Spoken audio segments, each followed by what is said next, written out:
Saúde com Vida Sustentável, a rede dos alquimistas agora, está chegando aqui para aprender um pouco mais sobre a Ayurveda. A Ayurveda, que é a ciência da vida. Então, vem comigo. Um dos fundadores do Instituto Planeta Vida, médico, infectologista e um excelente gourmet. Vamos começar, ele vai dar uma aula de uma sala com todos os ingredientes, as alunas aqui e prontinhas para a gente assistir a aula. Vamos começar? Vamos começar. Então, bom dia a todos. Bom dia. Meu nome é Jean, quem não me conhece, eu sou médico, eu sou infectologista. Trabalho aqui no Hospital de Clínicas e também no Hospital do Mocinho lá em Caminhar. E sou um estudioso da Ayurveda já há muitos anos, com várias idas para a Índia, várias especializações. E a gente tem esse projeto, tudo isso que está acontecendo hoje, que tem acontecido desde sempre, é em prol de um projeto do Instituto Planeta Vida, para que tenhamos no futuro um centro de desenvolvimento humano Planeta Vida, onde nós teremos várias frentes de atuação e uma delas é a frente da saúde, que é a frente pela qual eu sou o diretor dessa área. Então, no futuro teremos que ter um hospital natural, onde nós possamos ter todas as práticas integrativas, não só em regime ambulatorial, mas também para internação, para tratamentos de saúde mesmo. E dentro do que nós temos das práticas integrativas, a medicina que tem essa atuação em termos de internação e tratamento de doenças graves é a medicina ayurveda, a medicina ayurvédica, chamada Ayurveda, que se chama Ayurveda. Quem ainda não conhece, Ayurveda significa ciência da vida. Então, Ayur é vida e Veda é conhecimento ou ciência. Então, a Ayurveda é a ciência da vida, é a medicina mais antiga que se tem registro no planeta Terra. Então, nós temos registro de em torno de até 5.000 anos atrás, através dos manuscritos dos Vedas. Então, é a primeira medicina que tem registro e que também é a medicina que deu origem a todas as outras. Inclusive, a medicina alopática também tem sua origem lá no Ayurveda. A gente não imagina isso, mas há 1.000 anos atrás existiam cirurgias, inclusive cirurgias plásticas, existem compêndios ayurvédicos só de instrumental cirúrgico, para quem acha que é algo, não, é uma medicina. Na Índia é uma rede de saúde, a faculdade de medicina é como se fosse a faculdade de medicina no Brasil, é em torno de 6 anos, tem na sequência as especialidades médicas, tem todas as áreas de profissionais da saúde dentro da Ayurveda, tem toda uma rede de hospitais, de farmácias, enfim, é uma rede de saúde integrada oficial na Índia e é disseminada pela Índia inteira. Lógico que quando teve muita invasão, a Índia foi muito dominada até os britânicos saírem de lá, Teve invasões, então todo invasor tenta subjugar a cultura. Então quando os ingleses, quando a Índia assumiu de novo a cultura, aí o Ayurveda floresceu e toda a Índia agora tem Ayurveda, mas onde ele ficou mais preservado foi no extremo sul da Índia, que é no Kerala, no estado de Tamil Nadu, porque ali a invasão era mais difícil, então a cultura conseguiu ficar mais preservada. E hoje em dia nós temos toda essa rede de saúde da Ayurveda na Índia, e que pertence ao Ministério da Saúde, que é Ayush, o A é de Ayurveda, então assim, é a primeira medicina da Índia. E agora a gente vai ter que entrar no conceito do Ayurveda mesmo para entender o porquê das masalas. Você já ouviu falar sobre os doshas? Vata, Pitta e Kapha? Funciona assim. Então, no Ayurveda, lógico, nós somos formados por matéria, energia, por elementos sutis e elementos densos. Então, tudo entra na formação de uma célula. Mas no final das contas, quando a gente vai para a análise mais profunda disso, a gente chega na partícula mais microscópica de todas, que é o átomo. A matéria-prima, para a gente ser do jeito que a gente é, ela é atômica, ela é no nível bioquímico, então ela é muito microscópica. E quando você vai para essa análise do átomo, nós temos ali no átomo 10% de matéria e energia e 90% de outras coisas que a ciência está descobrindo. Para o Ayurveda, esses 90% são os doshas. É a matéria-prima que forma tudo, que forma a energia e que forma a matéria. E pode perguntar, mas de onde vêm os doshas?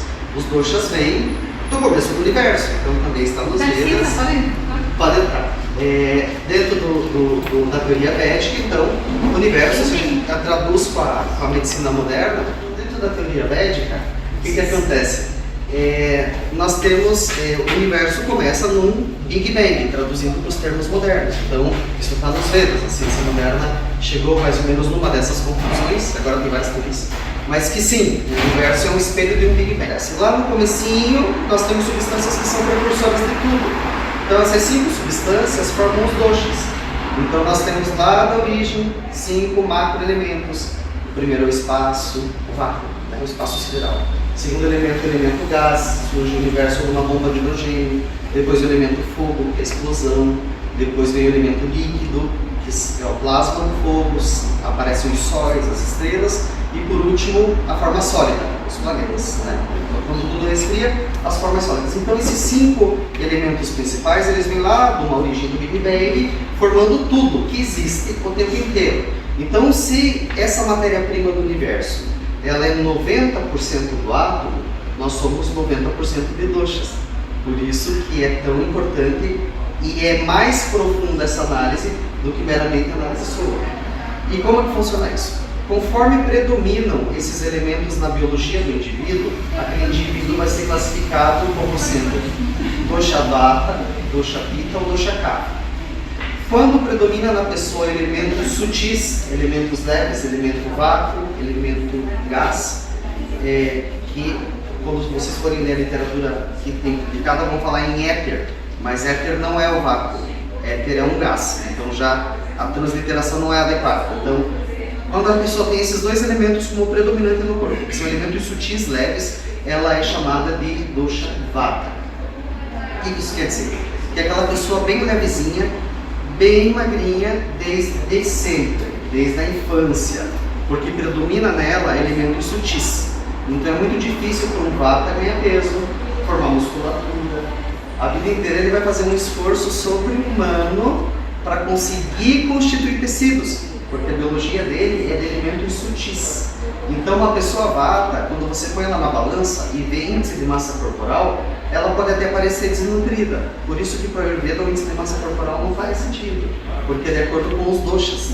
Então a pessoa que tem dosha vata, ela vai ter lá um índice de massa 19, 18, 17, então assim, pode parecer desnutrição. Então ela tem 10 a 15 quilos abaixo da altura. Se pega alguém de 1,60 m, vai ter 45 a 50 quilos, por exemplo. A vida inteira. Não vai, e vai depois, na terceira fase da vida, depois dos 60 ainda vai perder mais massa. Essa aqui então, o oposto desse dosha é a pessoa que tem dosha kapha. Kapha é quando predomina naquela biologia elementos densos. Então, predomina matéria densa, líquido e sólido. Então, seria na analogia da literatura que tem publicada, água e terra, para nós que estamos aqui. Então, predomina elementos densos. Então, o que acontece com a pessoa kapha? Desde a infância, ela é no sobrepeso, porque domina nela elementos densos. E é natural para o kapha armazenar matéria. Então, uma pessoa kapha já na fase jovem, adulto jovem, se não for fazendo um esforço oposto, vai indo para a obesidade, porque é natural para o kapha armazenar matéria densa. E daí mesmo um kapha magro, você vai colocar ele na balança, ele vai ser 10 quilos acima da altura, estando magro, porque tudo denso, a ossatura é densa, a musculatura é densa, e lógico que pode ter gordura associada ou não. Então esse é o dosha kapha. E é muito difícil para um kapha fazer o processo de perda de peso, porque a biologia dele vai trabalhar no sentido não de perder, de armazenar. Então é muito comum no meu consultório, chega uma pessoa com esse dosha gravado, e eu não consigo, passo um mês comendo alface e fazendo exercício, tomando água e perco 1 quilo. E é verdade, não é que ela mentiu e enganou e tomou leite condensado, entendeu? É da biologia da pessoa. E daí fala, não, ela tem preguiça, ele não faz. Não, é o metabolismo kapha. Vai trabalhar para armazenar e não para metabolizar. E o dosha, no meio do caminho, é o dosha pitta, que é quando domina naquela pessoa o elemento fogo. O elemento fogo são as enzimas, é o que produz calor no corpo humano, é o metabolismo como um todo. Então a pessoa pitta, sim, é aquela que vai estar com índice de massa corporal no meio da tabela que a ciência diz que é o certo. Então, por exemplo, aquele que vai ter a proporção de peso e altura igual a vida inteira, se quiser. Se ficar fazendo regime vai ficar bem magro, se exagerar na comida vai ficar um pouco gordo, se fizer exercício vai ficar forte. Então, quem tem esse dosha dominante, o corpo ele responde ao estímulo. Então, o que o indivíduo fizer, rapidamente o corpo responde. Então, uma pessoa pitta que está no sobrepeso faz o processo de emagrecer super rápido, diferente do kapha. Em uma semana o pitta perde 3 kg, o kapha perde em um mês. A grande maioria das pessoas não é apenas um dosha dominante, tem 2 doshas dominantes, a imensa maioria. Então, com isso, quando a gente considera a combinação dos doshas, daí nós temos 10 grupos de tipos biológicos. Então nós temos pessoas que dominam o dosha vata, que dominam o dosha pitta, que dominam o dosha kapha, e aí nós vamos ter as pessoas combinadas. Vata pitta, pitta vata. Vata kapha, kapha vata. Pitta kapha, kapha pitta. E as pessoas que têm os 3 doshas na mesma proporção, que são os tridoshas. Cada dosha vai caracterizar naquele indivíduo um comportamento biológico, digestivo, do jeito que ele é, tudo que acontece ao longo da vida dele. E é aí que a gente entra nas masalas. Porque as masalas, do ponto de vista da Ayurveda, são medicamento. As especiarias, todas aqui que a gente vai usar, já são estudadas pela ciência moderna com N substâncias de ação terapêutica. Então, assim, quando você considera cada dosha, então, por exemplo, uma pessoa vata vai ter um comportamento digestivo diferente do pitta, diferente do kapha. Uma pessoa vata, ela vai ter a fome variável ao longo do dia. Ela, num dia, de acordo com as estações, pode ter pouca fome, pode ter muita fome num outro horário, pode passar um período longo sem comer. Ela não fica muito abalada por jejum prolongado, e é o que tem que fazer o contrário. O vata tem que tentar ter apetite regular e ir comendo em todos os horários. Então, o que a gente tem que fazer? Produzir uma masala que equilibre o Agni do vata. Então, tem que ter especiarias que melhorem o poder digestivo dele e que ele consiga ter fome regular. Então, o vata é esse o objetivo. Quando vem o dosha pitta. O dosha pitta é o elemento fogo, então a pessoa vai tender ao hiperaquecimento, certo? Então, as especiarias são para pacificar pitta. Então, a gente vai fazer essas escolhas na hora de montar a masala. E o kapha a mesma coisa. O kapha vai ter a questão da retenção de líquido, não é hiperacidez, é outra questão. Muco, retenção de líquido, sobrepeso. Então, o que a gente vai ter que fazer? Uma masala que tenha poder terapêutico para pacificar os desequilíbrios. Então, se o problema é um edema, eu tenho que fazer substâncias secativas, substâncias que sejam adstringentes, amargas, picantes, e daí isso consegue tirar o líquido e o muco do kapha e ajuda o metabolismo do kapha a andar, né? Que é a grande questão. No consultório, quando eu recebo, é muito assim, a diferença que faz, né? A intervenção da Ayurveda no sentido de considerar os doshas. Porque vem um cafinha lá dizendo, eu emagreço porque em um mês comendo alface. Faz o processo ayurvédico em 10 dias, perde 3 quilos. Por quê? Porque a gente fez o Agni funcionar. Então você faz a principal coisa, não importa se o indivíduo é vata, pitta, kapha ou combinado, é ele ter um bom Agni. A primeira coisa para a saúde e imunidade é ter um bom poder digestivo. Isso se chama Agni, que é o poder de... Uma perguntita, usa azeite comum na culinária ayurvédica ou não? Usa. Pode usar? Pode. Usa mais os que são lá na região deles, mas usa. Então, diga aí. Então, as masalas são ferramentas de saúde. Então, as masalas são temperos com mistura de especiarias direcionadas para promover o Agni, para promover um poder digestivo perfeito. Quando a pessoa tem o poder digestivo principal, que começa no estômago, chama Jataragni, todos os outros Agnis do corpo vão equilibrando. Se o Jataragni está desequilibrado, todos os outros Agnis, porque não tem só o estômago. Daí quando a substância é absorvida, tem o Agni do tecido, daí tem o Agni da célula. Então cada microparte do corpo tem o seu estômago, né? Então assim, tudo que é digerido pelo estômago vai ser digerido por cada tecido, incorporado naquele tecido para você continuar. O corpo vai regenerando, vai renovando, vai trocando os seus tecidos. São poucos os tecidos que são os mesmos desde o nascimento, né? Como alguns tecidos neurológicos, neurônios. Mas também já tem plasticidade neuronal, que a gente vai ver que também regenera. Mas, então, o objetivo da oficina é esse. Eu vou explicar um pouquinho das especiarias. A gente vai fazer uma especiaria que pacifica Vata e Kapha ao mesmo tempo, uma sala para Vata e Kapha, porque basicamente são elementos similares que pacificam os dois, exceto pelo amargo e astringente, que daí agrava Vata. Tá? Então ele pacifica muito Kapha, mas agrava Vata. E uma sala para Pitta tem que ser uma sala inteira refrescante. Tá? Então ela é diferente de uma sala do Vata e do Kapha. Não que ela não possa ter elementos picantes. Ela pode, mas tem alguns elementos que agravam Pitta demais. E outros melhoram Agni sem agravar Pitta. Por exemplo, gengibre ou cúrcuma, para quem é Pitta? Cúrcuma. Porque gengibre pode agravar Pitta. Cúrcuma, em excesso, agrava Pitta também. Mas, a princípio, na dose certa, ela regula o Agni. Então, apesar dela aumentar o Agni para os outros doshas, para o Pitta, ela regula o Agni e ajuda a pacificar o dosha na dose certa. Ali, quem é bidosha, né? Por exemplo, o bidosha. Então, de repente, você vai ter que se acompanhar qual que está se exacerbando, não é isso? Sim. Porque, por exemplo, eu acho que eu tenho Pitta Vata, tá? Então, aí e se eu vou, por exemplo, uma concepção Kapha, eu me desequilibro totalmente, porque o meu ser não é assim. Isso mesmo, é isso mesmo. E assim, isso que você falou é a mais pura verdade e é a base da teoria ayurvédica para a saúde e longevidade.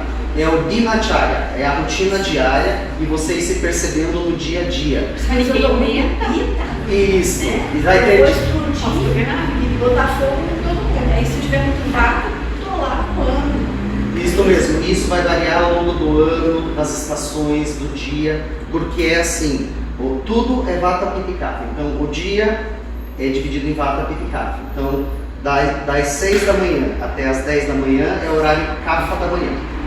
Das 10 da manhã até as 2 da tarde é o horário Pitta, que é quando o sol chega no seu auge. E é nesse horário que é a refeição principal. Para o Ayurveda, a refeição principal é o almoço. É muito errado não ter apetite no almoço. Essa pessoa está doente do ponto de vista do Ayurveda. Mesmo que ela faça exames, esteja tudo normal, na sequência ela vai ter alguma doença. Tem que cuidar, tem que ter apetite na hora do almoço. Não importa que seja leve, mas tem que ter apetite. Daí vem das 2 às 6 da tarde o horário Vata. Então está todo mundo trabalhando, muita coisa para fazer, que é do horário Vata. Na sequência vem o horário Kapha da noite, das 6 às 10, é quando a gente tem que fazer a refeição no comecinho do horário Kapha. Os horários têm diferença conforme você faz a refeição. E ali o corpo tem, nesse horário, o Agni já está diminuído. O Agni está alto no meio-dia, ele acompanha o sol. Então o poder de metabolismo é alto na hora do almoço. No jantar não. A mesma alimentação que você digere no almoço, você pode não digerir nada no jantar, porque o Agni está baixo. E quanto mais tarde, menor vai ser o Agni. Então assim, tem que jantar sempre bem mais cedo para dar tempo da digestão acontecer e você entrar no sono no horário Kapha. Então a gente tem que tentar dormir no horário Kapha, até as 10 da noite. Na sequência vem o horário Pitta da noite, onde você vai metabolizar tudo o que você comeu, os pensamentos, as emoções, as atividades físicas que você fez, a tua imunidade, tudo se regenera nesse período, metabolizado nesse período. E daí vem o horário Vata, da madrugada, que é das 2 às 6 da manhã. Quem tem insônia, Vata, de natureza Vata, geralmente tem despertares a partir das 2 da manhã. Ela induz um sono reparador, dorme e apaga. E daí das 2 da manhã, acorda de novo. Ou acorda e nem dorme. Mas é o mais comum. Daí tem tratamento do Ayurveda para esse tipo de insônia. A insônia Pitta é diferente, nem dorme. A pessoa Pitta não entra no sono. A mente fica agitada demais, fica com muitos pensamentos e não entra no sono. A Vata é diferente. E Kapha, agravado, causa o oposto. Não causa insônia, causa hipersonia. Dorme demais, tem sono em todos os horários, enquanto dorme. Dorme 10, 12 horas, enquanto um Kapha tem que dormir 6 por dia. Entendeu? Então é assim que é. As estações do ano também predominam doshas. Agora estamos no verão, então o calor, está todo mundo vendo, está todo mundo passando calor, agrava a pita nas pessoas. Então o calor da estação vai... Todo mundo fica com problema digestivo no verão. Fica um pouco ruim de digestão, gastrites, enfim, esofagites, por conta do dosha da estação. E outro, calor faz com que o Agni, ele saia um pouco, o calor da estação, saia um pouco do teu estômago, que é o Jataragni, que é o principal, e vá para os tecidos. Então, naturalmente, o estômago já vai ficar com um poder digestivo menor. Então, a gente tem que sim comer menos, refeições mais frescas, mais leves, respeitar bem os horários, e aí sim, você passa pelo verão com saúde. Chega o outono, a estação dos ventos. Então, tende a agravar o dosha vata em todas as pessoas. Não importa se a pessoa é vata ou tocar. O dosha da estação pode agravar em qualquer tipo de constituição. Então, daí isso que você falou tem toda a razão. Tipo, eu sou pita, mas daí chega o verão, sou pita vata, chega no verão, agrava a vata. Sim, você não vai fazer especiaria para pita daí. Vai fazer especiaria para vata. Porque na maioria da gente não trata a genética. Eu sou taus. Não, você não vai tratar isso. Você vai tratar o desequilíbrio. Então, por exemplo, eu sou pita com agravamento pita. Aí sim. Sou vata com agravamento pita com agravamento vata. Tratar o dosha desequilibrado. Tá? Então, isso é importante. Depois, no inverno, vai agravar kapha, que é onde a gente armazena, né? É a estação onde os animais hibernam, né? E armazenam. Daí, agrava kapha. E depois, e assim vai sendo ao longo do ano inteiro. Daí volta o verão, volta a gravar pita e assim vai. E na primavera? O inverno e a primavera, dependendo da fase, o outono e a primavera, eles se equilibram. Isso, ele é dividido. Então, por exemplo, o final do outono, o começo do outono, o inverno daí, o final do outono e o começo do inverno continua gravando vata. Da metade em diante do inverno agrava kapha. E daí isso vai até a metade da primavera. Daí depois da metade da primavera começa a gravar pita no ambiente, né? No planeta, naquele local, naquela região do planeta. E não importa muito, do ponto de vista da Ayurveda, se é uma região temperada, tropical, subtropical, se as estações são super bem definidas ou não. O jeito, a conformação do planeta, onde você está posicionado, acontece a mesma coisa das estações, tá? Mesmo, por exemplo, no Brasil, por exemplo, eu vou lá para a Índia no Kerala. É um clima, é uma floresta de coqueiros, é um clima igual ao nosso, tropical, subtropical.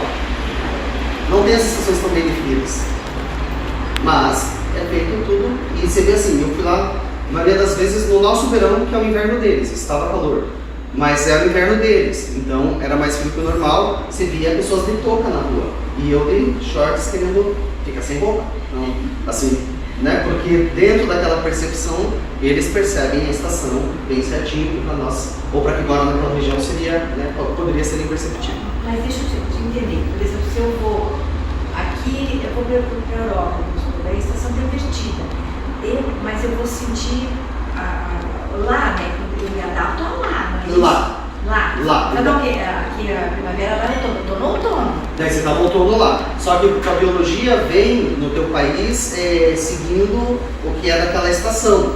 Então, assim, viagem internacional, quando tem mudança, geralmente agrava doshas. Geralmente, assim. Porque a pessoa, para se adaptar a isso. Isso, porque é muito rápido. Tipo, de um dia para a noite você mudou para um outro lugar e daí teu corpo vinha naquele dosha, se adaptando àquele dosha naquela estação no seu país. Às vezes, se você vem num desequilíbrio do dosha, essa mudança pode ser saúde, positiva. Então pode, na verdade. Mas o que a gente observa em viagens internacionais, quando tem essas mudanças muito, que agrava muito rápido. Existe também, por exemplo, a pessoa se adaptar mais ao inverno do verão, porque eu me sinto extremamente bem em clima frio. Sim, que é assim, pelos doshas. Quem tem primeiro dosha pita vai tender a querer morar em lugares frios. E é assim, quando você vê como as pessoas se distribuem no planeta, tem a ver os doshas. Então, por exemplo, no sul do Brasil, no centro-sul, do sudeste para baixo, tem muita mistura com dosha pita. As pessoas, a grande maioria é pita alguma coisa ou alguma coisa pita. Grande maioria. Isso é o comportamento da população, né? Seria até o comportamento de trabalho, de tudo. De tudo. E assim, isso tem a ver com a genética dos imigrantes que também vieram, né? Não é só assim, é tudo junto. E quando você vai subindo em em direção ao litoral, vai aumentando a quantidade de pessoas vata.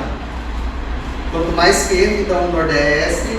Daí quando você vai para a Amazônia, aumenta os capas, porque é úmido e quente. E daí quem é capa vai se sentir muito bem lá. Entendeu? Então é assim, as pessoas acabam se distribuindo pelo planeta também de acordo com os doshas. E também acontece muito de uma pessoa, por questões de trabalho, ter que morar num local que é incompatível com seus doshas biológicos e adoece muito naquele local. E daí tem que voltar. Ela tem, tudo bem, ela pode conseguir se adaptar, mas a gente vê que as pessoas tendem a voltar naquele local onde o equilíbrio dos doshas ocorre de forma mais natural. Tá? Então, é assim, tudo é assim.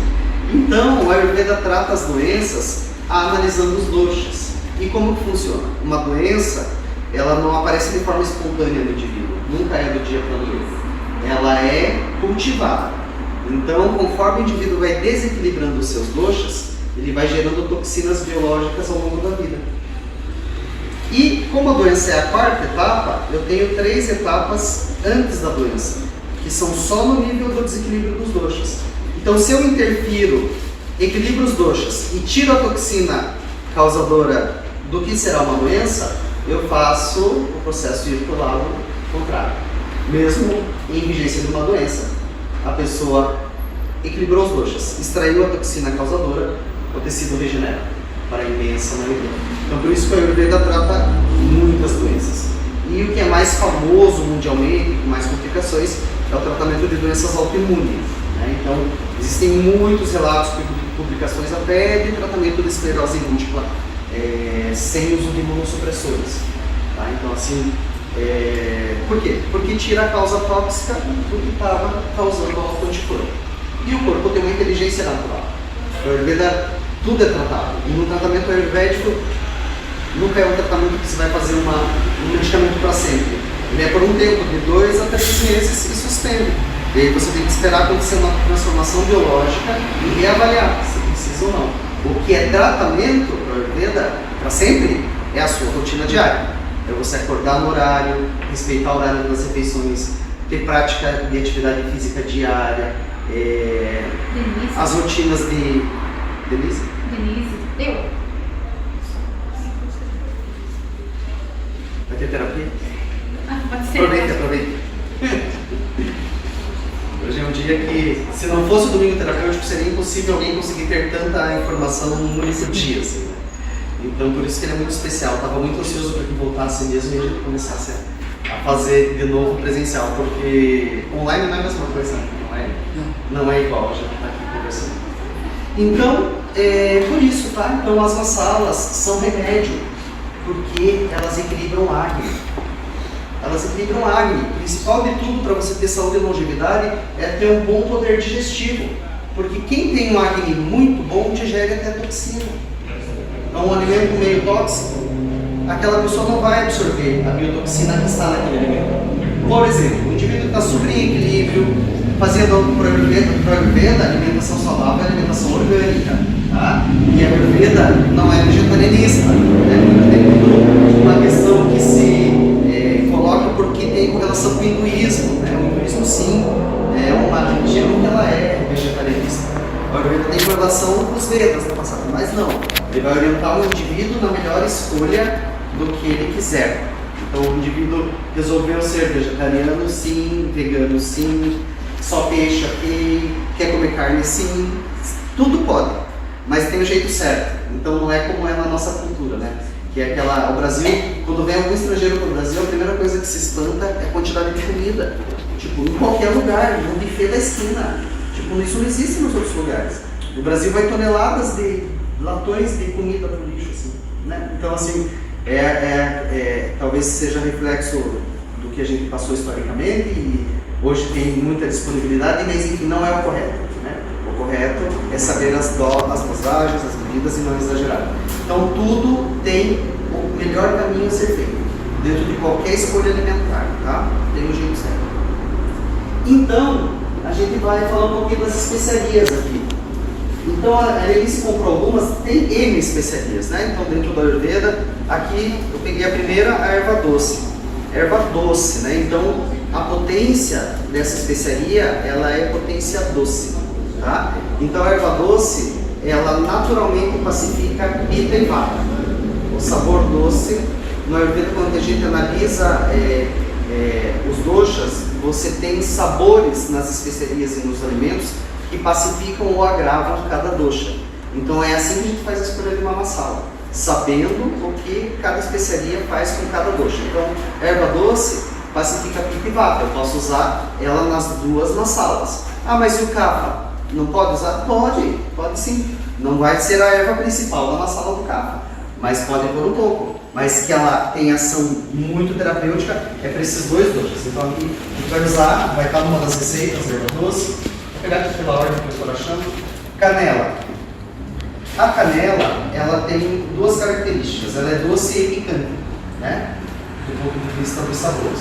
Então, enquanto doce, ela pacifica também, pacifica Pitta e Vata. Só que a canela é picante, então para o Pitta tem que saber muito bem a dosagem. Porque se ela, apesar de ter junto potência doce, ela tem um sabor pós-digestivo, que é o efeito depois de absorvido, picante. Então pode ser muito quente para quem é Pitta. Mas ela vai ajudar, mesmo com o sabor doce, pacifica a kapha. Então a canela é uma especiaria que vai ser muito usada nas masalas para Vata e para kapha, tá? Mas pode ter um pouquinho nas masalas para os Pitta, sim, mas tem que ser na dose certa. Mostarda. A mostarda, ela produz um óleo.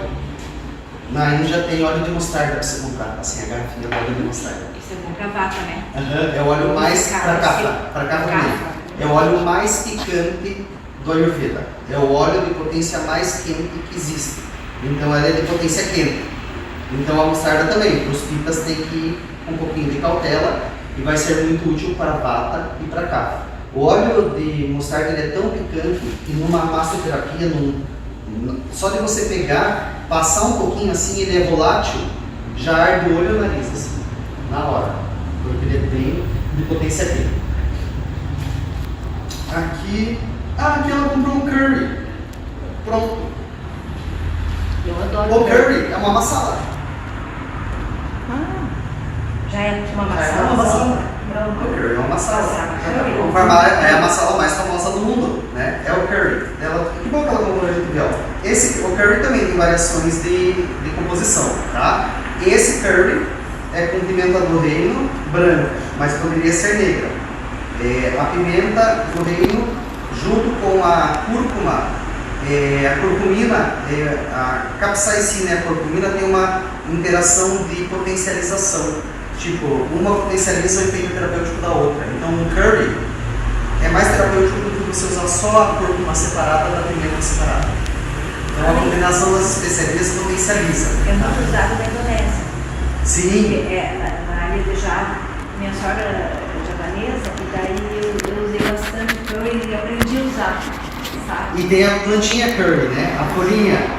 Você chegou? E o sabor é maravilhoso. Sim. A gente tinha ela plantada. A gente usou até ela in natura num domingo terapêutico lá, quando era Eu nunca vi isso. no hospital Pequena Índia, quando era lá junto com as faculdades espírita. A gente tinha a plantinha mesmo. Então, essa aqui, então, a pimenta do reino, noz moscada, cominho, gengibre, coentro, cravo, canela, cúrcuma, mostarda amarela, pimenta vermelha, daí tem outras coisas que não são típicas, como alho, coentro e louro em folhas. Isso é para substituir a planta curry. Existe a folhinha, que é o curry mesmo, tá? Que é o que dá aquele gostinho no final. Então o curry é uma masala. Pronto. E essa masala dos doshas, qual que O curry, ele pacifica Vata e kapha. Pitta pode usar, mas não exagerar, porque tem muita especiaria picante. Muita pimenta.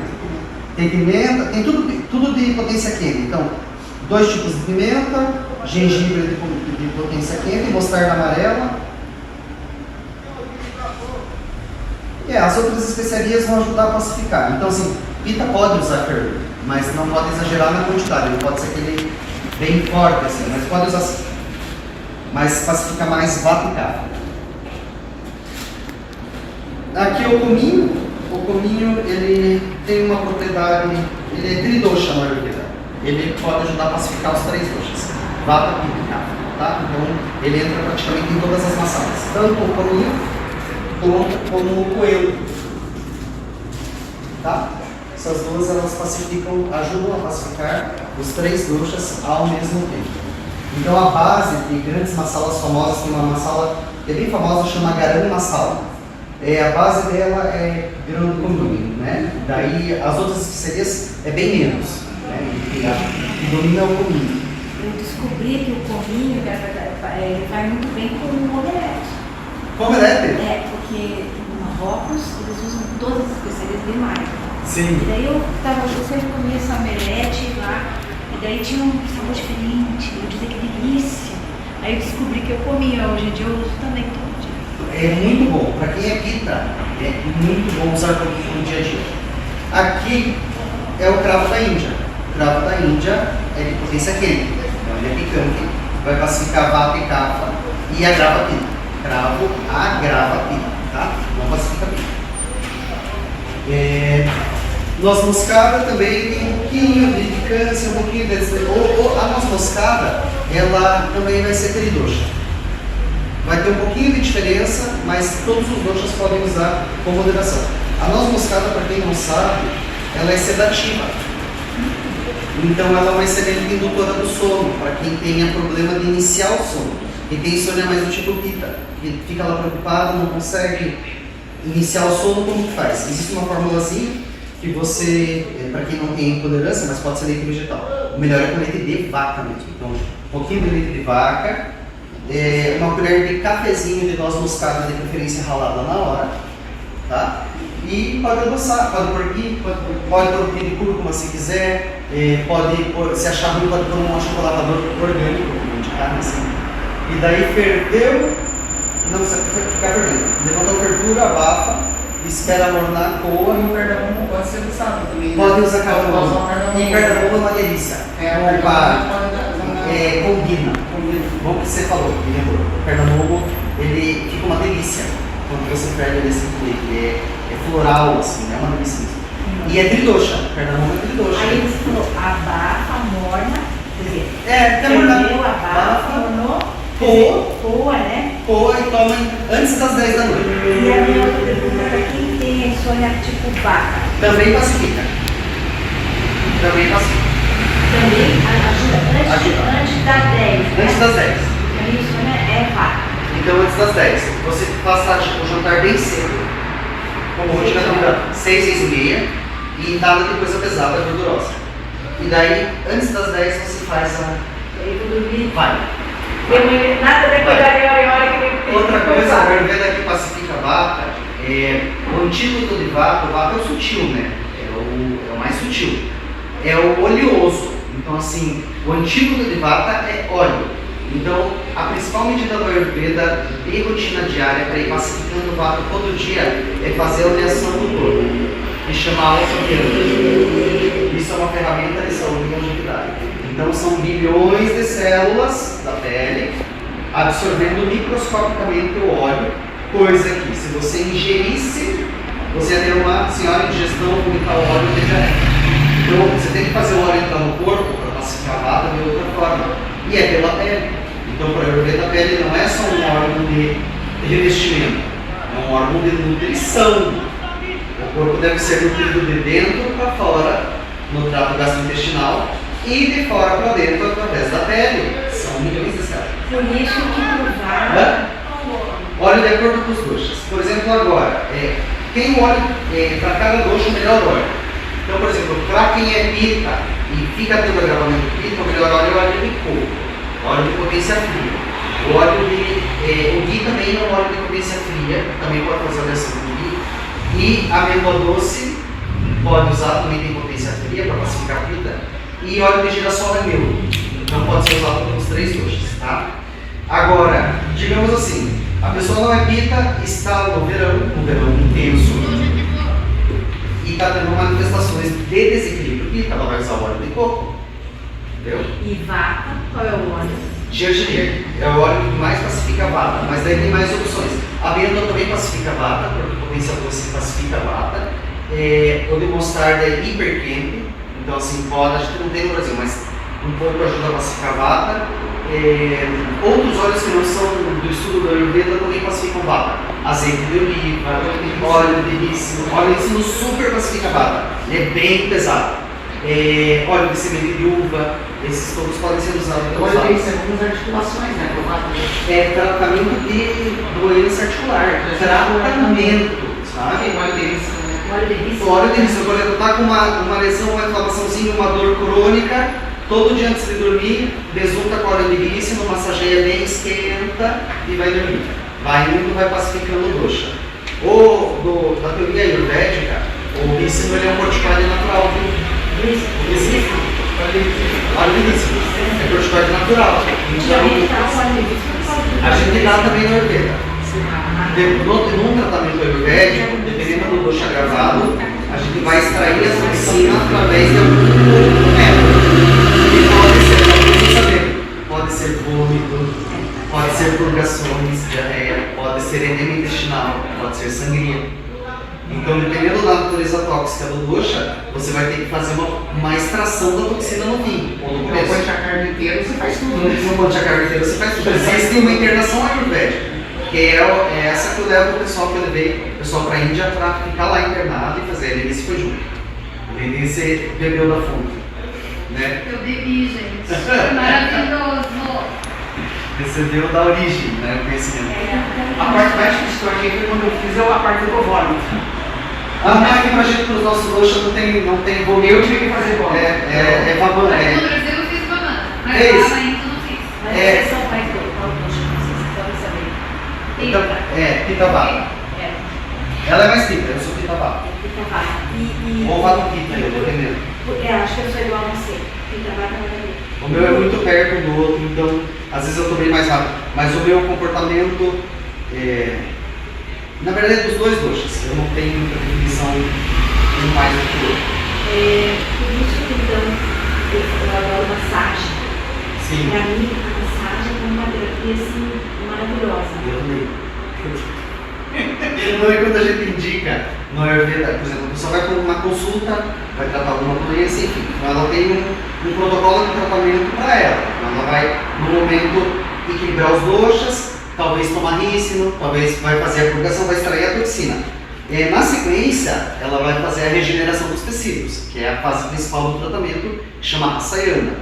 As terapias corporais são fundamentais nessa parte. Então, assim, o indivíduo vai ter que ir para o terapeuta receber massoterapia. E não é uma, a Ayurveda tem dezenas, né? Então, é de acordo com o desequilíbrio. E geralmente, quando faz a desintoxicação, tem que fazer uma massoterapia pontual ali no meio. E daí, quando a pessoa vem para o retorno, fala: meu Deus, como é que eu não tenho caminho? Me mandou fazer uma massoterapia Ayurveda. Todo mundo fala assim, porque é maravilhoso, porque equilibra os doshas. Então, é com óleo, sempre é com óleo. Existem sem óleo, terapia sem óleo, mas a maioria é com óleo e ela vai trabalhar pontos do corpo que são denominados pontos marma. Qualquer terapia ayurvédica pega nos pontos marma. Existe uma terapia que é marmoterapia, mas todas as terapias trabalham os pontos marma. O que são os pontos marma? São os pontos onde tem conexão de todos os canais de circulação físicos e energéticos do organismo, que corresponde aos canais que a acupuntura trabalha. A acupuntura, a medicina chinesa, veio do Ayurveda. Tudo começou no Ayurveda. Então, no Ayurveda a gente sim considera os meridianos e tudo mais, mas isso é mais trabalhado com a mão, né? Então é na massoterapia que é Os trabalhado. pontos diferem, né? Tem alguns pontos da cabeça que diferem. Que diferem um pouquinho. da acupuntura. Exatamente, e a medicina chinesa super se especializou nisso. Então eles esmiuçaram em termos microscópicos os meridianos, né? E no Ayurveda é mais macroscópica a ação da massoterapia. Também tem no Ayurveda, sim, mas não é o clássico. Tem a biologia, mas não é isso, é muito mais a medicina chinesa hoje em dia, no passado não. Tá? Muito bem, vamos continuar nas nossas especiarias para a gente daí para baixo. Aqui, pimenta do reino, né? Então pimenta pacifica vata e kapha, muito mais kapha, vata, e agrava pita, né? Os pitas, quem é bem pita, com dosha pita dominante, tem muita intolerância à pimenta. Aquela pessoa que só dá o ardido na boca já não consegue, meu Deus, e é um sofrimento, Já né? vai comendo. Eu já fico vermelho. Isso, sua. Vermelha é sua. Então, então não pode nunca comer pimenta? Pode, mas tem que ir um pouquinho e tem que ter uma adaptação. Quando a gente vai levar as pessoas para a Índia, uma das orientações é já introduzir a pimenta aqui no Brasil, mesmo quem não é adaptado. Porque chegando lá, tudo vai ter pimenta. Até o café da manhã é com pimenta. E daí, se você é um estrangeiro, meu Deus, não posso comer pimenta, não quero, odeio, né? Não, se recusa. Daí vai vir para você uns sucrilhos.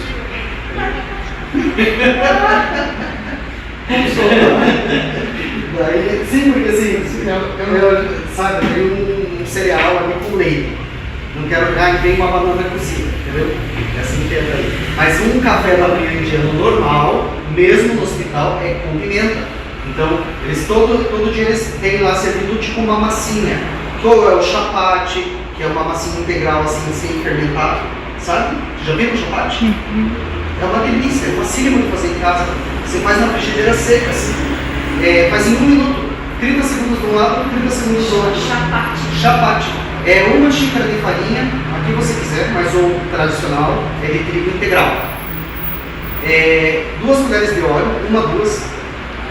Tradicional na Índia seria usar ghee, coco, gergelim, mas pode ser um azeite de oliva que você tem em casa, um pouquinho de sal e a massa. E põe gotas d'água só para ela não grudar na mão, só para dar liga.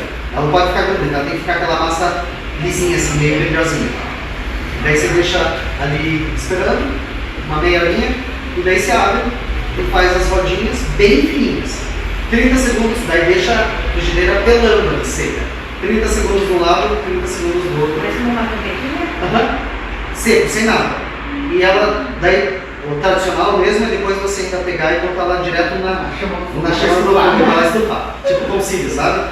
Daí enche de bolinha, assim, fica com aquele gostinho meio de defumado. É uma delícia. É uma delícia. E é fácil de fazer. Mas tem outras, né? Então, tem o naan, que é um tipo de iogurte, né? Uma massinha feita de iogurte e arroz. O dosa, que é uma outra massa que é de uma pasta de arroz fermentada. E daí ela é enorme, assim, eles abrem ela e vem pra você desse tamanho mesmo, assim, uma maçona assim. Pode ser uma sugestão para o próximo bem vídeo, sequinha. vai fazer uma oficina só de culinária. Eu venho, Vamos fazer um curso. Eu já vou me inscrever. Eu também, Eu eu adoro. estou inscrito.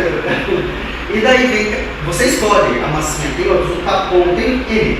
Você escolhe lá o que você quiser, só que o que vai acompanhar são 3 potinhos de alguma coisa. Chutney, cozidinho de batata. Cheiro de manga é maravilhoso. E sim, ou um Esse grão de bico que eles fazem. de grão de bico, só que sim, mesmo que seja doce, é com pimenta, entendeu? Por isso, não tem isso no final. O cheiro de manga é Ela tem muito mais vata e cafa. santocha. Aquele pastelzinho, como é que é o nome? Samosa. Samosa, isso, samosa. Samosa, sim, samosa, né? Eu adoro. Eu adoro também, adoro. A gente tem um parceiro aqui do Instituto, talvez vocês conheçam ele, ele é aquele particista, o Ekanata, com a David. É um casal. E ele cozinha maravilhosamente. Então chame nós, né? Chame a gente. Ele fez esse aí lá no jantar do... Ele cozinhou para nós, o jantar que a gente, para promover o Instituto e tal, o Mahatma doou o espaço, o restaurante Mahatma indiano, e o Ekanata foi lá com a esposa e fez um banquete. Assim, cozinha muito bem. Num evento próximo, e assim, sempre daí tem samosa, tem essas coisas mais difíceis de fazer, assim, umas trabalhosinhas, tá? E aqui a última especiaria, para daí a gente ir para a prática, é a cúrcuma, né? O açafrão da terra. Então, como eu já disse, o açafrão da terra, todos os doshas podem usar. Então, é uma das especiarias que tem potência picante, mas que não tende a agravar pica. Então, o açafrão, ele equilibra o Agni. Então, até com pita, mesmo ele tendo potência quente no final, ele vai ajudar a equilibrar o Agni e não pacificar pita. Porque pacificar pita vão ser as especiarias de potência doce, de sabor doce, astringente e amargo, tá? Essas são as que classificam. E vocês usam o intestino através da panaceia ou não? Panaceia, a gente é uma formulazinha que a gente usa de emergência para regularizar o ar bem rápido. Bem rápido, assim, tipo, a pessoa está com o poder digestivo muito enfraquecido. Então, digamos, ela não tem apetite, tem náusea. Acorda de manhã, tem náusea, chega no horário do almoço, não tem nenhum apetite, não tem vontade de comer. Geralmente, quando tem um agravamento do CAPA, assim, a pessoa está um pouquinho no sobrepeso, ela olha a língua, está branca sempre, assim, sempre com aquela camada branca, nunca rosa. Isso é agravamento do CAPA ou diminuição extrema do acne. Daí nós temos uma ferramenta que salva, assim, um prazo curtíssimo, e que a gente apelidou de panaceia, mas não é esse nome. Não é esse nome. Mas eu chamo panaceia. Panaceia. Eu chamo panaceia. Que é o quê? É o suco do gengibre com o suco do limão, um pouco de açúcar e um pouquinho de sal. E isso, a pessoa toma uma colher de sopa. Um sorinho, né? Um sorinho. De uma, dá para pôr na água, mas pode ser puro. De 1 em 1 hora. Daqui a pouco vem o apetite, tudo. E também é muito importante para tratamento de viroses, porque o acne, quando você está doente, ele sai do lugar principal e vai para os tecidos te defender, combater a infecção. Então a panaceia ajuda nesse processo de trazer o diataracne para o lugar e aí a imunidade consegue responder. Então a gente sempre, eu recomendo o ano inteiro panaceia para todo mundo, mas quem é hipertenso tem que estar tomando os remédios e bem controladinho. Porque o gengibre líquido, a potência quente, ele pode fazer crise hipertensiva, tá? Então, assim, pode quem é tenta tomar, quem tem hipertensão tomar, mas tem que estar tratando certinho, medindo e tá tudo bem, pode fazer o processo inteiro, tá? Vamos para a parte prática? Então, a primeira grande coisa é que você precisa de uma frigideira seca. Amassá-la é tipo curry, então ela vai virar pó na sequência. E a gente vai usar os grãos e depois vai moer e peneirar. Então ela é torrada seca. Um lugar melhor para estudar, já começar a estudar, é o site da Associação Brasileira de Ayurveda, da ABRA. Tem bastante material lá, disponível, assim, muito material na verdade. E tem muita publicação já no Brasil. Então dá. O melhor livro que eu indico, que é o, assim, ele é técnico, mas é muito fácil de entender e estudar, é o livro do Dr. Danilo Maciel Carneiro. Ele era diretor do Hospital de Medicina Alternativa de Goiás. A Federal lá tem um Hospital de Medicina Alternativa. Danilo Maciel Carneiro. O livro é Ayurveda, é um título grande. Ayurveda, se não me engano, saúde e longevidade é um título grande. Assim. Você começa com Ayurveda, você procurar pelo nome e assim sempre acaba a edição. E tem um lugar que eu indico para vocês comprarem em Curitiba, caso não tenha lugar nenhum, que é a livraria Mahatma. Que a dona, ela dá um jeito e consegue. Isso, ela consegue para vocês. Esse aqui. Esse aí.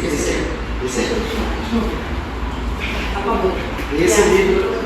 Como é que é a Associação Ayurveda? Isso. A Associação Brasileira de Ayurveda. É a ABRA.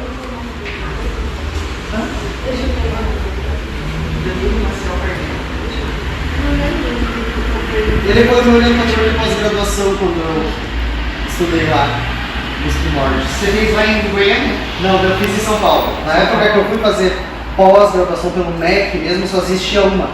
E daí era em São Paulo pelo Instituto Naradeva Shala, que continua tendo pós, funciona normal lá. Uma instituição espetacular. Mas não é o Buguê? Não é o mesmo do Buguê? Não, o do Buguê da... É o Vindilai. Isso. O Vindilai, eu disse que o Vindilai. Que é no Minas, né? É em Minas, né?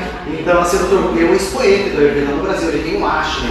Então ele é o único no Brasil que faz Panchakarma nas pessoas. Só que ele faz um Panchakarma que é mais light. E é reduzido, chama Mridu Panchakarma. É um pequeno Panchakarma, daí você você escolhe os doshas, né? Principais para extrair, então é uma internação de uma semana.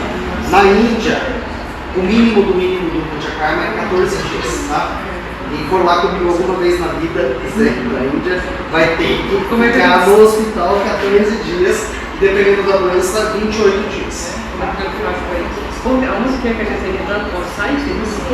Da Associação Brasileira de Ayurveda. E o quiz vai, como você coloca? Você põe assim, Isso, descubra seu doce. Doce. E o leite dourado.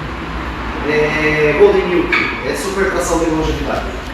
Pode estar na rotina de vida de qualquer pessoa, tem que tocar. E qual que é o teu contato para ir para a Índia? Então podem entrar em contato comigo nas redes sociais, tanto no Facebook quanto no Instagram. E qual é? Meu nome é meu nome é Jean Marcel Lemes, Tá. mas vai achar Jean Marcel. Jean Marcel. Marcel. A Jean Marcel. Isso. Isso no Instagram. E no Facebook, nos dois. Com J. É a Associação Ayurveda. Associação Brasileira de Abra. Abra. G-E-A-N. J-E. J-E. Jean Marcel. Entra daí em contato comigo, daí eu faço. Jean Marcel. Eu mesmo Aqui, ó, pronto, já achei. Pronto. Olha, ele já achou. Deixa eu ver aqui. Ah, sim. Mas ele puxou do infectologista. Você tem que ir direto no Facebook pra me achar. Ah, direto no Facebook. Isso, ou direto no Instagram. Daí você põe Jean Marcel, vai me puxar. Vai aparecer no alto da montanha. Eu não sei se vocês vão reconhecer, mas sou eu. Que eu vou escalar um lugar outro dia. Jean Marcel, olha aqui.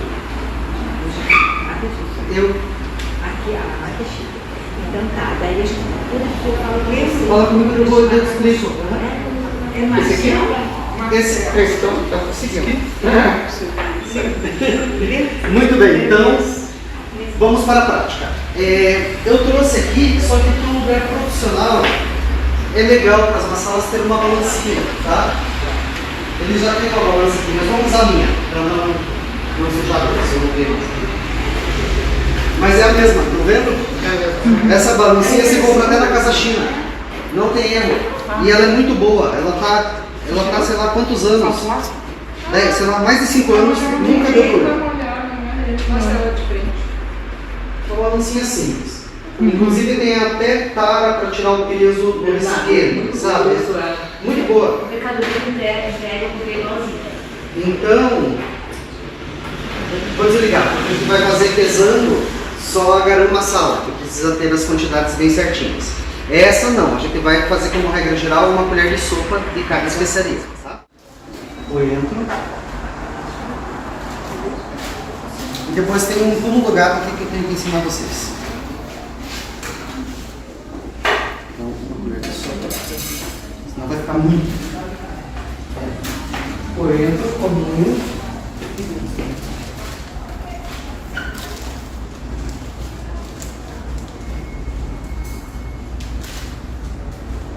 Cúrcuma, vamos seguir a ordem aí. Cúrcuma a gente vai colocar no finalzinho, porque ela está em pó já.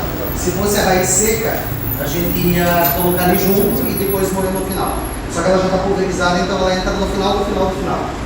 Cúrcuma, daí erva doce.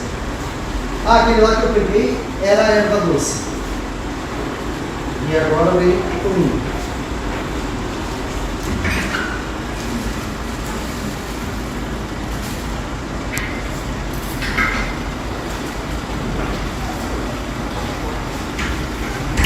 Mostarda? Não. Pimenta. Também por último. Pimenta e safran por último.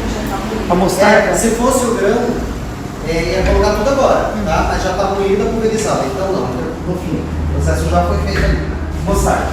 A mostarda, que tem um negócio que eu... A canela também vai entrar. Já tá em pó também. Tá em pó, vai entrar por último. O curry não, curry já é uma masala. Vamos pôr um pouquinho de cravo, senão ele domina. Mas vai ficar bom com cravo, fica. Vou colocar bem pouquinho. Mas assim, para fazer uma massala, a gente tem que analisar o gosto da pessoa, o gosto do tempo. Se ela está com algum desequilíbrio, são muitas coisas para a gente poder. Por exemplo, eu vou fazer, vou pôr na minha cozinha.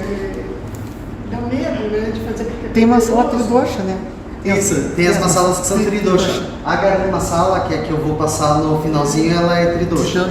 Daí fazendo aquela proporção dá para usar sempre, todo dia. Qualquer pessoa. mesmo que tiver em desequilíbrio, Quando cominho, né? Sim, agora quando a gente escolhe uma massala direcionada para o desequilíbrio, ela é mais efetiva do que usar uma massala geral, assim, tridoxa, entendeu? Então, por exemplo, aqui, essa massala, vai ser mais efetiva para Vata e Kapha do que a Garam Masala, por exemplo.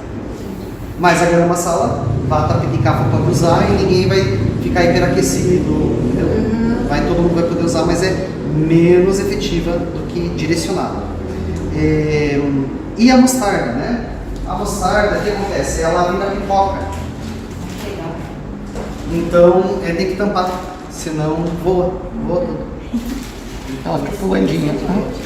E daí a gente sabe que está pronta Quando ela para de pipocar. Quando ela para de pular. A gente fica escutando. E você sabe que é uma salva da prontinha. Então, aqui e essas três a gente vai usar por último, porque são em volta. A mostarda se usa na auriculopuntura porque é yang, né? Extremamente yang. Dentro da medicina chinesa vai ser essa definição. Sim. Mas na Ayurveda vai ter uma correlação lá antiga. Esse aqui a gente precisava de um raladorzinho. Vamos ver se ele não. Tem uma aqui. Vamos pegar aí já. Raladorzão. Eu acho. Mas chinesa mesmo. Vou ralar meia noz moscada aqui, tá? Moscada acalma. E lá aquele leite que eu ensinei é isso. Você rala uma noz moscada, melhor usar ela fresca do que em pó. Que daí você perde o efeito terapêutico. O que acontece? Tudo que a gente pulveriza e tudo mais vai perdendo prana.